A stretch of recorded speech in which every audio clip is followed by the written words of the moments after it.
So each one of those sections that you're doing, you kind of have that practice ahead of time, gives you some sort of an idea of whether or not maybe you need to make adjustments per section. So you might set it up, right? There's like an introduction section, and there's like so many body points or the main points that you want to make. And you can kind of take the outline, and you'll notice even in the sample video there that that group kind of still made it their own. So maybe they wanted the person who's doing the introduction start with some of the qualifications or to talk about that, right? And then maybe move into the topic, or you can start right moving into the topic and you can just follow it. I don't want to say verbatim, right? But you can follow that organization where you hit the topic, right? Give a little bit of the background, discuss the specific problem that your group, your team is addressing, kind of how you're approaching it.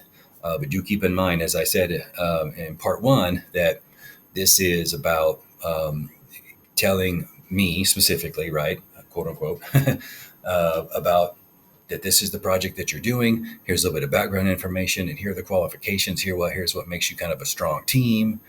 You've got a task schedule. You got the charter going, right? You know how you're going to handle accountability. You know, you're kind of giving, quote unquote, your boss, right, in the future, if you think about it, right? The confidence that this team is gelling, right? That when I watch this, right, or he or she watches this down the road, so to speak, right? Let's say that you're part of a team and you guys have to put an oral briefing together to hand to a manager or a boss or whomever, the decision maker, of whether or not the proposal is going to go forward. This a lot of times is that key piece. So you want to have that streamlined, right? Everyone's kind of is on the same page. The person who, when they're done watching it, gets a good sense of the topic, how you're approaching it, what the schedule looks like, that you guys have a plan, and you guys are working together, the qualifications of each one of the members, that you've thought about accountability, you've thought about things down the road, how you're going to make this thing happen as a team, right? As a collaborative effort. That's really kind of what a good old briefing does. So don't talk too fast, right? Remember, your audience needs to be able to stay with you, right, and hear what you say and process it. So it's unlike reading where they can go, okay, I zoned out for a second on a couple of sentences. I can go back and read those sentences. Our audience doesn't have that luxury. So just kind of mind your pacing a little bit. I sometimes catch myself speeding up as I do sometimes in these videos, and I have to stop and go, slow it down. Slow it down a little bit. Pauses are okay.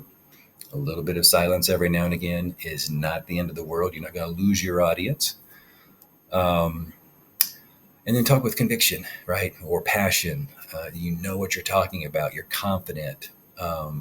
You have something to say, and your team members also have something to say. And this project that you're kind of, in a way, through the oral briefing, in a way, you're kind of proposing it. You guys have talked about it, right? You come across it. We know what we're talking about. We know how we're going to gel and work as a team, and that comes across in how you speak. And these are things that we're going to obviously practice, but this will get you started. So I hope you find that helpful. I hope you guys are having a great week. So I know that you guys are probably in the process of recording these now and thinking about turning them in this weekend. If you have any questions about any and all of that, don't hesitate to reach out to me and let me know. Or if you have already recorded, you want to get some feedback, send it to me. More than happy to do so. Of course, once they all come in over the weekend, obviously next week I'll be looking at those. I'll provide feedback, and of course you'll have a chance to revise. I know that's a revision sometimes is asking a lot now, right? Especially it's with the pandemic and everyone at home, or us not together in a class. It's a little more challenging to get everyone's schedules to overlap, and I realize that. So. But feel free to think about that as well. All right, so we've got part one up there and getting ready to put part two up there. All right, wish you guys the greatest. And please do let me know if there's more I can do to help you. Other than that, and most importantly, stay safe and stay awesome. Bye, guys.